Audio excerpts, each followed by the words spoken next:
Okay, it looks like we're live, so let's rock and roll and let's get into the show.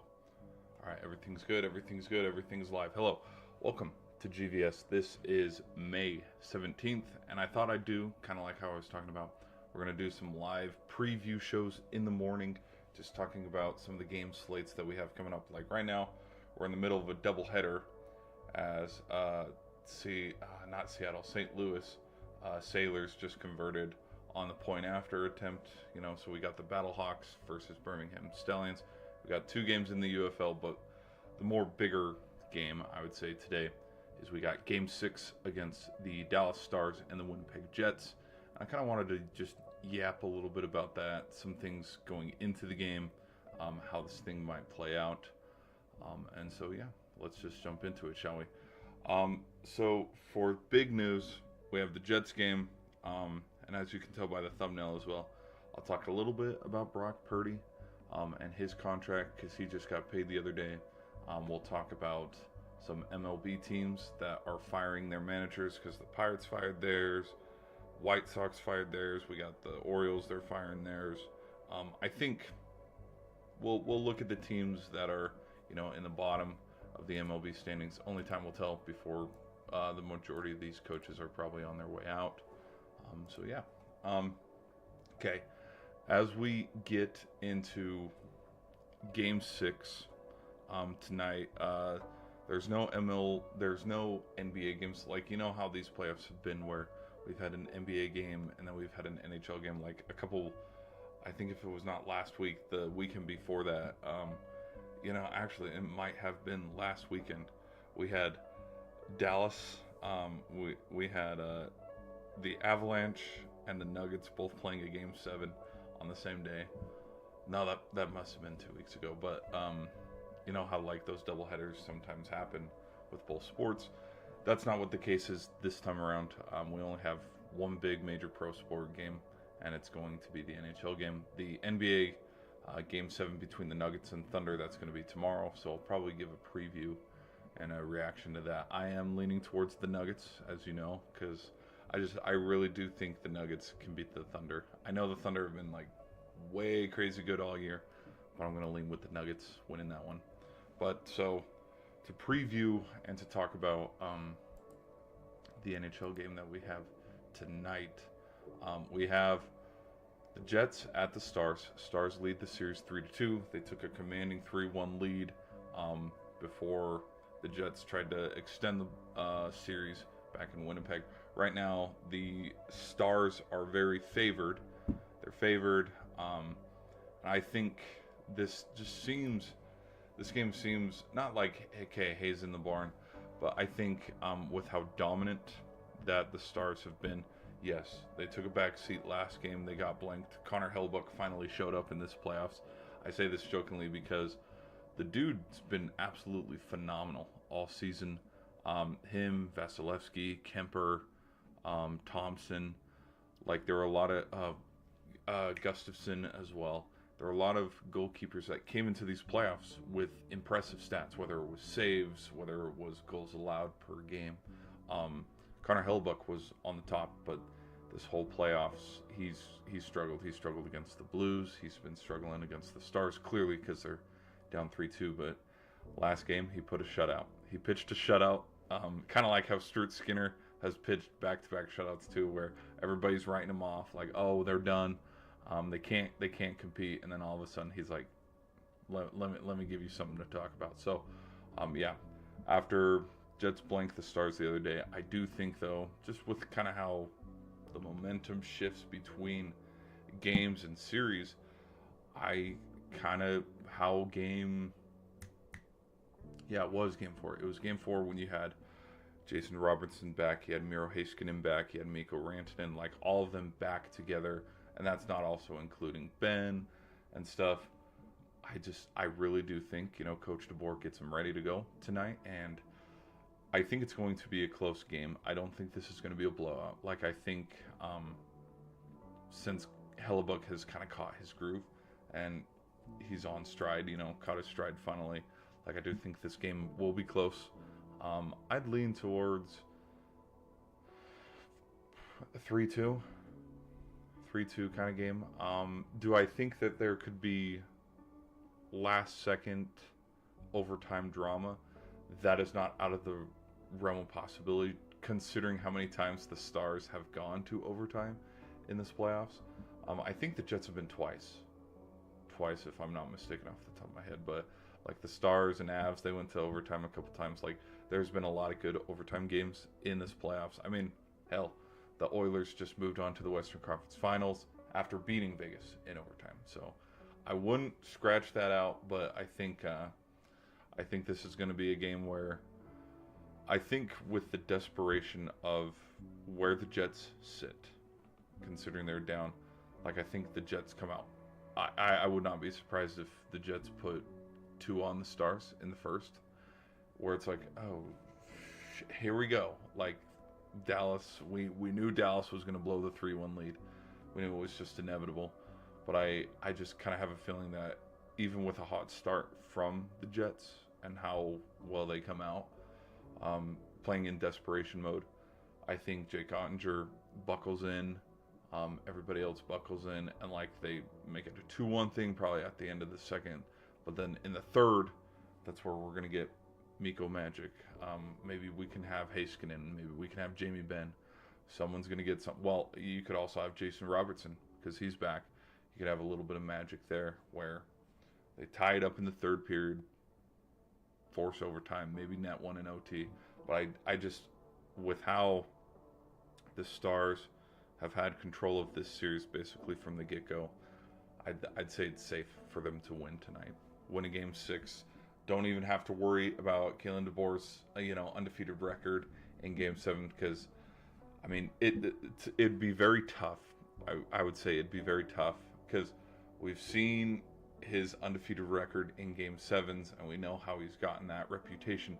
But after taking a 3-1 series lead, and I hate to jinx it, so let's knock on some wood here before I say this, but after taking a 3-1 series lead against the President Cup Trophy winners to then below that 3-1 lead, game 7, you have to go to Winnipeg. I'd lean towards, okay, if the Jets can crawl back into this series, force a game 7, there's a reason why they're the President Cup Trophy winners. I would say the streak comes to an end at that point because they won game 5 at home. They won game 6 in Dallas. They just took all the momentum of the series to then, okay, it's, we're in game 7, everything goes, all bets are off. I would, at that point, because Hellebuck would have, turned back, the clock, finally gotten regular season form up until this point, I would take just the team of the Jets because Jets are pretty good. They've been good all year. I'd lean towards the Jets taking it in 7, but I mean, again, they got to get there. I mean, we thought the other day, oh, there's no way Toronto wins. There's no way Toronto goes into Sunrise and beats the Florida Panthers. Well, they did. And so now we have a game 7 in Toronto where who the hell knows what happens there. There could be late game meltdown. Matthews could not show up. Nylander could not show up. We'll just have to see on that. So that's my thoughts and reactions / prediction for how this game 6 will go. Previewing it, yeah, I'm going to take the Stars tonight. I think they can get it done. I don't see any crazy like hat tricks or anything like that, but if push comes to shove, the Stars are going to have to lean on a little bit of Mikko Magic. So that's my thoughts on that. Okay, let's move now. Let's talk a little bit about Brock Purdy. I kind of mentioned it a little bit earlier. I've made a video. I haven't edited it yet. But just as kind of like a little reminder and a little refresher, the other day, Brock Purdy got a $265 million contract from the 49ers. He will be playing, we're in 2025, till 2030 at least. I think the contract is well worth it, considering the trajectory of how promising Brock Purdy's career has been up until this point. He's been to 2 NFC championship games. He's been to a Super Bowl. He's on the doorstep of winning a Super Bowl. They lost it in overtime. And a lot of people will talk about how that Super Bowl ended, and it's like, why do you this? Why do you that? And here's why you don't send your offense. No, I believe it was defense. Here's why you don't send your defense back out there, because your defense just got steamrolled. Mahomes just took the Chiefs down the field to tie the game, to send it to OT. You don't throw your defense back out there and have them win it on a walk-off touchdown. You know what I mean? Like, that just doesn't happen. You got to give your defense a breather. So, yeah, send your offense out there. Yeah, it didn't go well. And they ended up stalling. You know, you had a Jake Moody field goal, which I think the unsung hero in both of those Super Bowls, because everybody's forgotten it. It has been some time. Harrison Butker and Jake Moody had a day. Like, both offenses struggled in that game. Like, the kicking units kept both teams in it. But yeah, you have Purdy on the doorstep of winning a Super Bowl. Could have been a 2 if he wasn't injured against the Eagles in that NFC Championship game. So I think the money is well worth it. Gosh, what else? Just he's also good too. I know a lot of people are like, oh, he's trash. Come on. I think his success speaks for itself. I don't think he's going to wow you with his stats like how Dak Prescott might, or Matthew Stafford, or Jared Goff. Like, I really think a lot of his success does also have to do with the fact he's got Deebo Samuel, he's got Brandon Ayuk, he's got George Kittle, he's got Jennings, Christian McCaffrey as well. Like, 49ers have had a stacked roster. Now, they're missing some key pieces. You know, Deebo went to Washington. Ayuk's going to be on his way out, I have a feeling. I think McCaffrey will stay. I think Kittle's going to stay because he's re-signed. You know, he signed a contract extension. So, I mean, with guys missing, you also have to have other guys step up. Like, you know, the rookie who's going into his second year, Ricky Pearsall from Florida. And you got to fill some holes on that defense because a lot of defensive guys left. So, like last year, if you're basing Brock Purdy's pay off of last year, no, I don't think I think it's a little bit much, but there's context to why the 49ers struggled last year. If you just watch the games, you know why they struggled. Christian McCaffrey, where was he? He was injured all year. And then by the time he did come back against Buffalo, whether it's a do or die, make or break game for the projection of the rest of the season, like that game did define kind of the rest of the season. He pulled up limpy and, you know, he was injured in Buffalo. And so we never saw him again. And, I mean, Deebo was injured and dealing with stuff. Ayuk was dealing with stuff in and out. Even Trent Williams was injured. Like, that 49ers were riddled with injuries last year. But not as bad as the Lions, who had, 16 guys on IR by the time they played Washington in the divisional round. So, like, injuries are a part of sports. But, like, let's not get it twisted. Like, if the 49ers were healthy, they would have been competing with, you know, in Lombardi. They would be competing for a Lombardi trophy, just like how the Lions were, just like how the Eagles were, the Chiefs, Ravens, Bills, and all those other teams. So I think it's good. I think Brock Purdy definitely deserves this money. So that's my thoughts on that. Some of the UFL games tonight, I mean, as we see, it's 9-13. We got 2nd and 10 inside the 20 for Birmingham. We had doubleheaders. I think the Roughnecks are the other team. Let me double check here. UFL scores. Yeah, we had the Stallions and the Battlehawks, and then we had the Panthers and the Roughnecks. So right now, the 3 best teams in the UFL. And I wanted to cover, I'm not going to lie, I wanted to cover the UFL a little bit closer.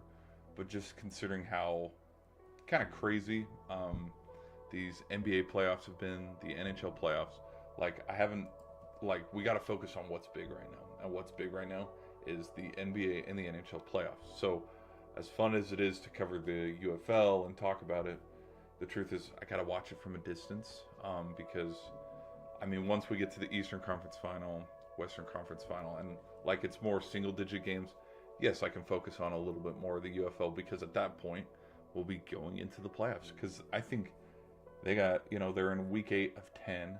The semifinals are going to come, you know, in June, and then by then we'll be able to cover it a little bit more where I can go, you know what, yeah, I think the Battlehawks are going to beat the Brahmas, or Battlehawks are going to beat the Renegades, because the the we know how successful Birmingham has been.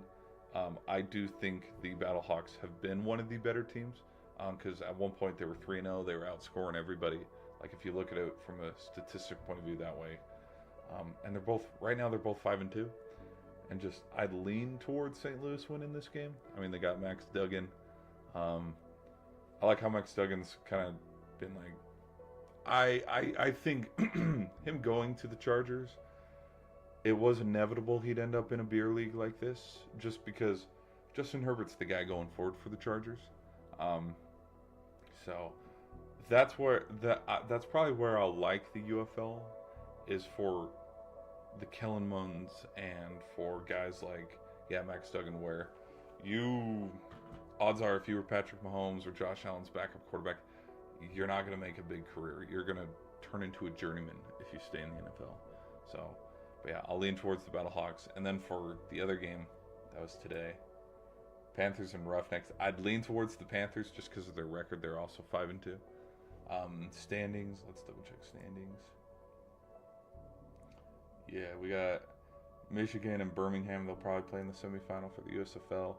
And DC Defenders. I did forget about the DC Defenders. They are 5-2. Memphis has been eliminated. San Antonio has been eliminated. The Arlington Renegades, kind of a tough, lost three straight. They're having a tough season. Yeah, I'm not gonna lie. I kind of stopped watching the UFL after week 2-ish, because the games I was watching were the Renegades and the Brahmas, and they were both really struggling. So I was like, you know what?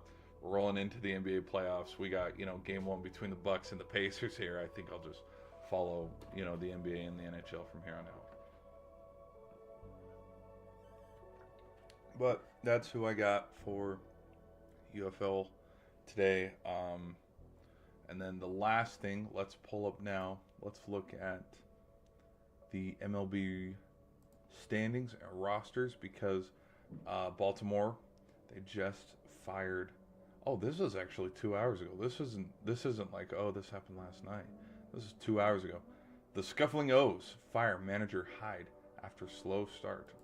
And then you kind of go, well, yeah, that makes sense, because what are they? They're 15-28. We have seen the O's dominate in the American League East. Didn't they win like 100 games 2 years ago when the Rangers won the World Series, I believe? And then when you look overall, they're the fourth from the bottom.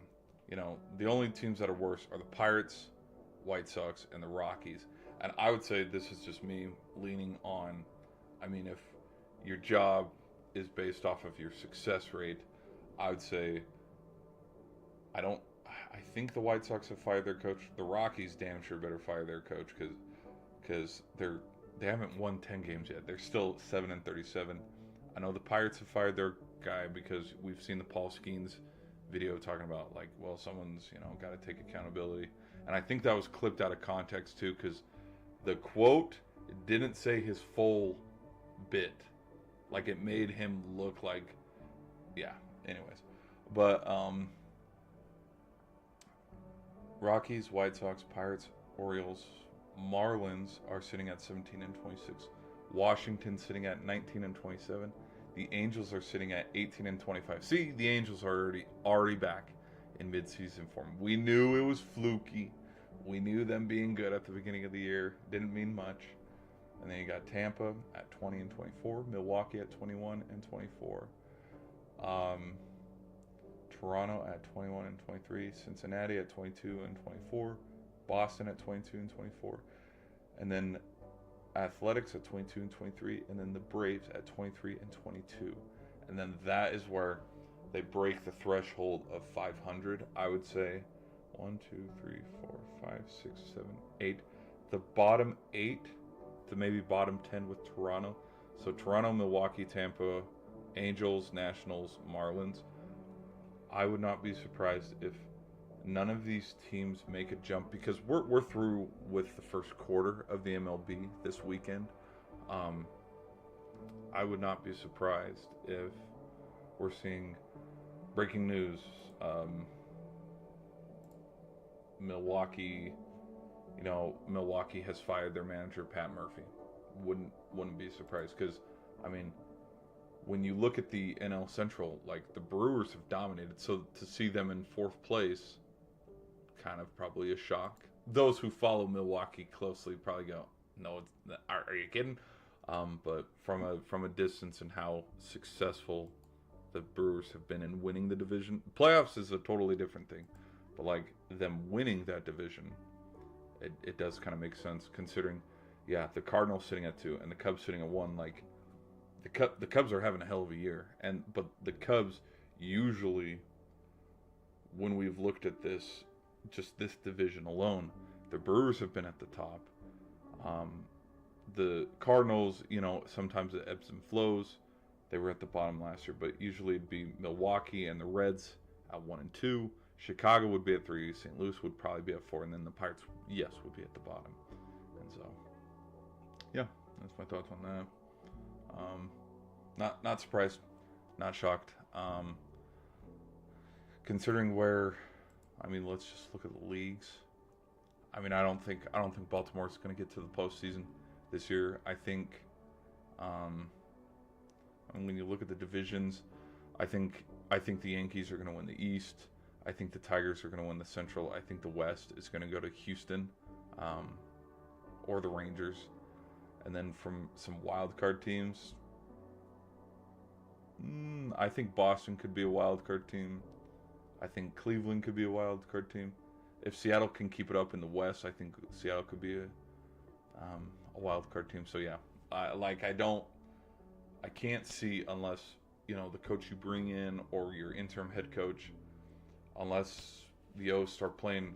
Because didn't Kansas City, one of these teams lately had like a really, well, the Twins are on a 12-game win streak. One of these teams, I can't remember what it was, but they had a double-digit win streak going. I think it was the Royals. No, who was it? It might have been the Royals, but I do remember seeing there was a team. Which team is Harrison Bader on? It's the team Harrison Bader is on.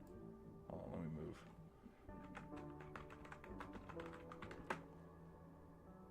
move. Oh, it was the Twins. Sorry. It was the Twins. It was never the Royals. It was the Twins. Okay. So they're on their win streak. Unless the O's get on a win streak, kind of like how the Minnesota Twins are doing right now, in the middle of June, July, good is gone. Good is gone, dude. So, all right. That's the MLB for you. It's a little bit of MLB news. Okay, let's wrap up. This stream. We've talked about everything. We've talked about the NHL. We talked about Brock Purdy. We've talked about the UFO. We talked about Game 6 tonight. We'll do Game 7 tomorrow. So people on the shorts end, we're going to do a hard out here. So see you later.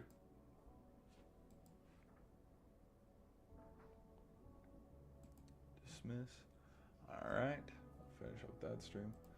But yeah, guys, that's we're gonna keep it pretty close, pretty tight, concise, and we'll end the stream here. So that's my thoughts on that.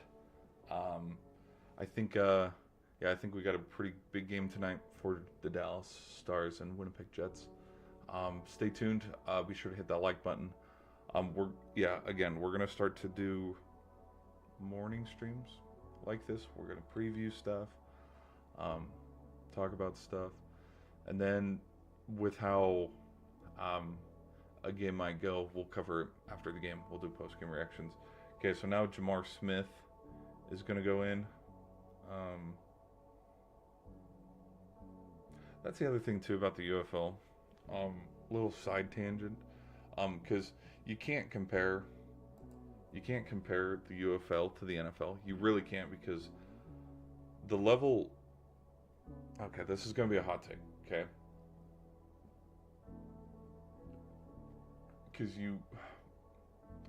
from talent level and from pure talent level, you got to go NFL, college football, and then UFL. You just got to go from that.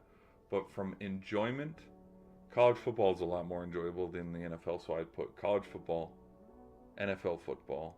Hell, you could even slide high school football in there. But because the amount of talent, I mean, let's look at Max Duggan for example. This St. Louis Max Duggan is not as entertaining as he was at TCU. Like, that's just kind of the facts. Like, that's just how it is. And I don't mean that in a bad way, but like, that's why I like the UFL, is because guys who can't make the cusp of the NFL, whether age, I forgot to mention it in my Olympic video, because I am making a video about the Olympics and you know how athletes were going to try to get flag football in the Olympics? I made a video on it. And I made a video on how we should be sending high schoolers to the Olympics. The UFL totally blanked my mind, because I was thinking, you can't send NFL guys because they're under contract and you don't want them to get injured. You can't send college guys because you don't want them to get injured. You don't want your 4-star that just committed to your Clemson program, your Alabama program. You don't want your 4 or 5-star going and competing in the Olympics and tweaking an ankle, and guess what? You don't get him for his freshman year. You know, in a meeting expedition, you know, in a scheduled event in June when you need him by the end of August, September. So,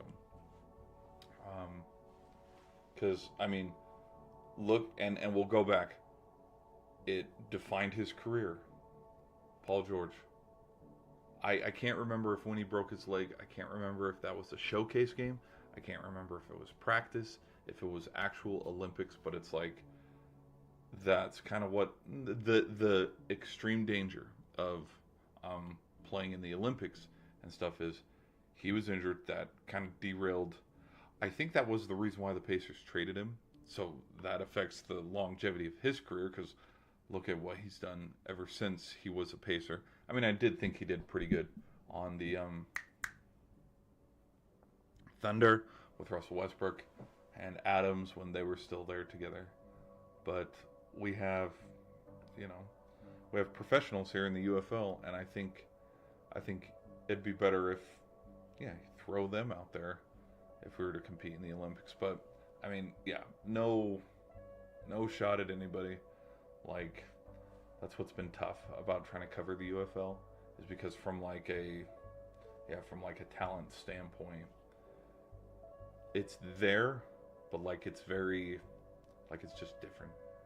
It's very different. And I had a point, but I lost the point. I'm not gonna lie, I forgot about it. But yeah, right now it's 12-13. We're not even at halftime. There's a minute 53. I'll continue to keep watching this game. But yeah, damn, I had a point. I really did, and it slipped my mind. Oh well, but that's it, guys. Hope you enjoyed. Be sure to hit that like button. We'll keep covering things as we go along, because let's look at the schedule. Let's look at the upcoming schedule. I know on Wednesday, I think the Pacers play, so we'll probably do a show for that. NBA. Let's do scores. Yeah, on Sunday, we have Nuggets and Thunder. Tuesday, we have... Okay, so no game on Monday, but on Tuesday, we'll have the Western Conference Final, Timberwolves versus, whoever wins tomorrow. That'll be game 1, so... Mark it right now. We got T-Wolves versus Nuggets on Tuesday. Then on Wednesday, we'll have Pacers Knicks, game 1. I'm going to make what's the video? A video. That's the word I was looking for. I'm going to make a preview on Pacers Knicks. I'm leaning towards, I think both teams are really good. I think both teams, they have shown that they're really good, because I was leaning towards, there's no way we can't have a Celtics-Cavs Eastern Conference Final because that's the way it looked. But like these teams have shown us, like sometimes you got to look through it with a fine-tooth comb. And I'll admit, I wasn't watching the NBA as closely as I should have. Where I can go, yeah, okay, the Cavs have won 64 games, but when you look at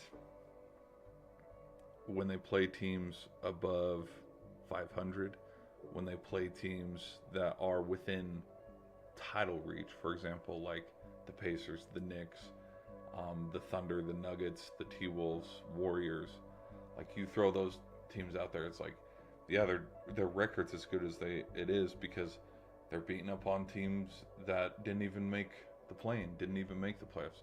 Yeah, you're going to beat up on the 76ers. You're going to beat up on the Hawks. You're going to beat up on the Hornets or something. It's like you're going to look good against those teams. But when, Cavs versus Celtics, let's take a double check, see here. I want to actually see what was.